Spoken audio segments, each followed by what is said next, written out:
weekend. Apparently, according to Pauline Hanson and her party, more than 250 people attended that meeting on Saturday. It has been reported in the Canberra Times today that the incumbent Labor MP, David Smith, says he's not concerned about One Nation targeting his seat in the next federal election. Well, that's hardly surprising, considering that the real challenge that he has faced in the most recent election didn't come from One Nation. It came from a community independent called Jessie Price, who almost unseated him. Jessie, good afternoon. Hi, Leon. Thanks for joining us today. Do you think One Nation stands a chance in the seat of being? I don't think realistically they stand a chance of winning, but I think they are tapping in obviously to a lot of real hurt and pain in the community with the cost of living, with housing pressures, and we've got small businesses under so much pressure with the rate rises and the rising costs that's impacting so many people. So I think there's real pain and frustration there, and I don't want to dismiss that, but I guess I'm interested if people who are sympathetic or actively supporting One Nation, I'm interested if they are keen about the policies or if they are actually wanting to stick a message to the big parties, because I think here in Being we already have a strong alternative in the community independent movement, and yes, we did come so close last time. And the problem with the policy stuff, if you're supporting aspects of that policy and hoping that, you know, Pauline's policies will provide some cost of living relief, her policies come with a whole lot of appalling, divisive, you know, demonstrably inaccurate rhetoric as well. It comes as a package with active discrimination against a whole lot of people in our community, and you don't get to pick and choose. Like, it's a party platform that is developed by party policy, and this is the difference with community independence, is that the policy is developed together with the community and the concerns that people bring and going to the experts on the best advice. It's a whole different model, and it is strong in Bean, and, you know, I hope that people will look to what we can actually achieve in a positive, proactive sense rather than a reactive and negative way that really harm so many people in our community as well. Do you think Pauline Hanson is perhaps a little confused as to what the word monoculture actually means? Because she gave an explanation and a definition which broadly actually resembles multiculturalism, and she used the Socceroos as an example of people from diverse backgrounds assembling together under the one flag and supporting the same values. That is multiculturalism, isn't it?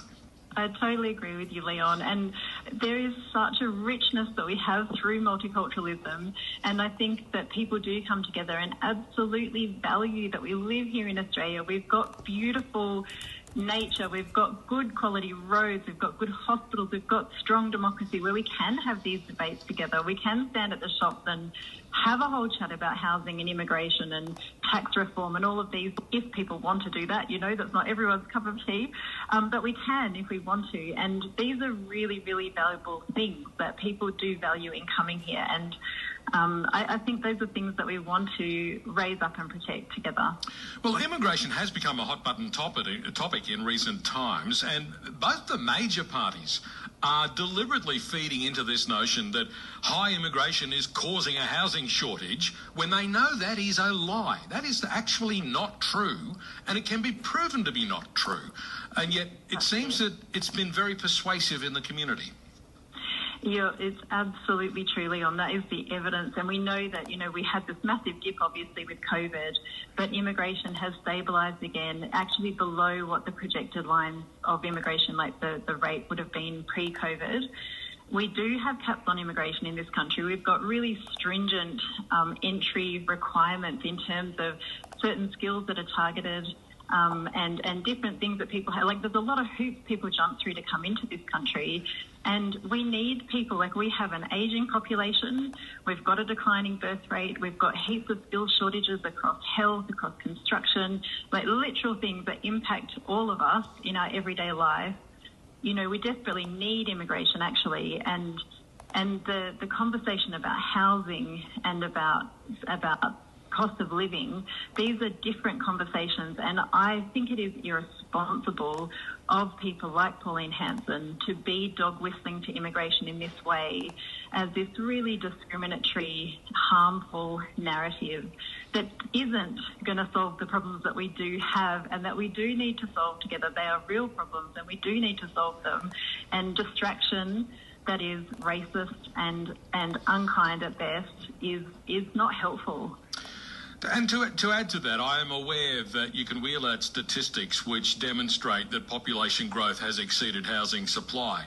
But that's an issue relating to failure of governments to adequately plan and provide the appropriate infrastructure and stimulate the necessary supply of housing. It's not because we've got too many immigrants, it's because we've got too many difficulties with the provision of housing in the first place. That's right, and there are supply issues, and there's things in place that we can do about that. And supply issues is one thing, but we do know that the tax settings is a massive reason for the affordability of housing in this country. And with the last budget, Labor has started a conversation about that. And many of us may agree, many of us may not agree. Well, when you say that we know the tax settings, we don't actually know that. That's an opinion, and we've just embarked on a massive experiment, and we'll see how it turns out.